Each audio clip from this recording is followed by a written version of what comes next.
Então, a pesquisa, ela é resultado, né, de um processo, né? Eu comento lá no e-book da criação do pesquisador, que eu vejo da seguinte forma, né? Eu vejo aqui o conhecimento, né?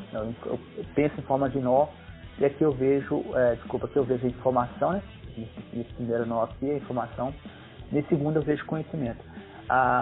O pesquisador, né? Ele seria esse vetor aqui, né? Ou seja, ele está aqui o tempo todo, é um vetor contínuo, ele está o tempo todo transformando, ou seja, cada pesquisador às vezes vai pegar a mesma informação e criar conhecimentos diferentes, ou talvez o mesmo conhecimento. Ele é um processo, o pesquisador, ele existe em um processo que move, né? O pesquisador, ele não existe se você parar, ou seja, o pesquisador seria, você pensa, seria a roda, né? Seria a roda da ciência, né? Sem pesquisador, sem pesquisa, ou seja, sem pesquisador que gera pesquisa, basicamente a ciência para, porque a ciência ela tem sim. Você pega, por exemplo, sei lá, podemos supor que estivéssemos parados em Newton, né? Newton fez todas as teorias de Newton, tinha as teorias de Maxwell, eles achavam que já estava tudo ok, que Newton explicava partículas, Newton explicava, Isaac Newton explicava os corpos, né? E Maxwell explicava as ondas eletromagnéticas. Então, achávamos que já tínhamos chegado no limite, né? Que já não tinha mais nada para ser explicado, né? Essa era a mentalidade na época de Albert Einstein. Mas Einstein, ele viu um buraco, né? Ele viu que não havia coerência entre o eletromagnetismo e quando se juntava junto com a mecânica, ficava alguma coisa ali. Então, Einstein foi um bom pesquisador e viu que faltava alguma coisa. Então, ele pegou a ciência e colocou a ciência um passo à frente, né? Mas isso não resolveu, como eu comento no e-book, né?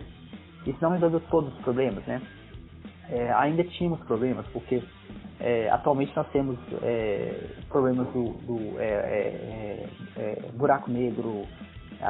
Nós temos o fato, por exemplo, de que a mecânica, nós temos o fato, por exemplo, que a relatividade não comunica com a mecânica quântica. Então, mecânica quântica e relatividade são duas coisas diferentes. Então, ou seja, você pode pensar que isso é uma limitação atualmente. Não, ou seja, Einstein resolveu um problema lá na época dele, né?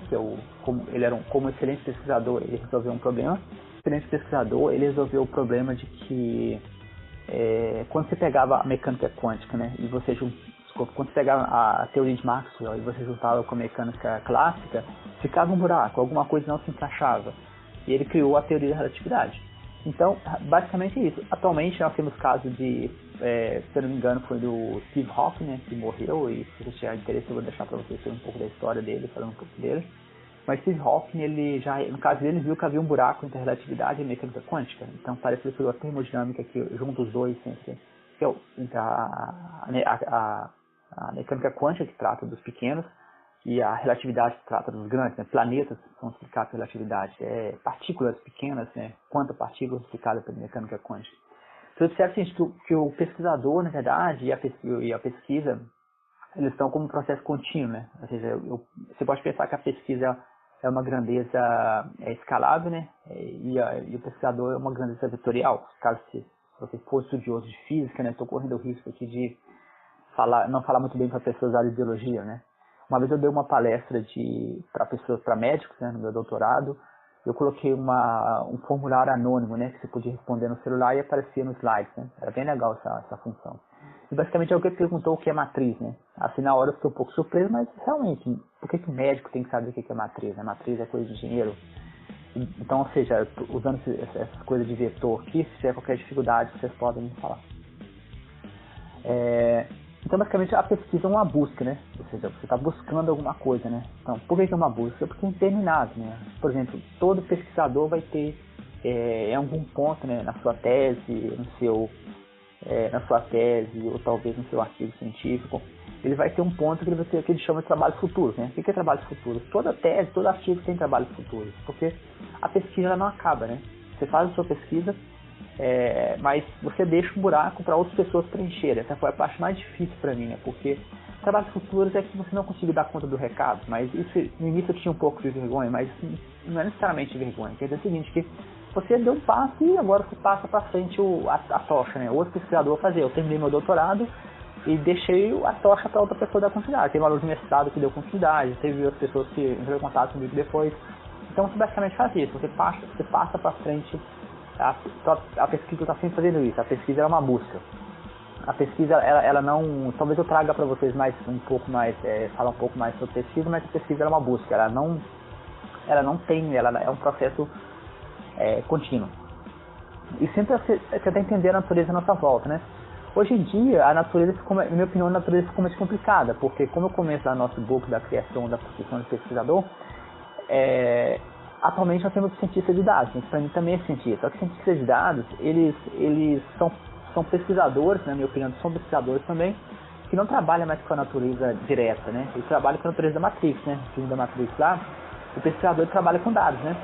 Então, ou seja, o pesquisador, cientista de dados, engenheiro de dados, a engenharia da informação, eu sou formado em engenharia da informação, o meu doutorado em engenharia foi focado em engenharia da informação, né? Ciência da informação e comunicação, né? Que foi um foco do meu doutorado, assim, a grande área que eu fiz foi nessa. Então essas pessoas, esses novos pesquisadores, eles são focados em dados. Um exemplo é a guerra entre a Ucrânia e a Rússia, né? Eu achei bem interessante, estava vendo uma reportagem, que agora existe novos soldados, né? Ou seja, existem novas pessoas entrando na guerra da Ucrânia. Quem são eles? Infelizmente são pesquisadores, né? Porque é chamado guerra cibernética, né?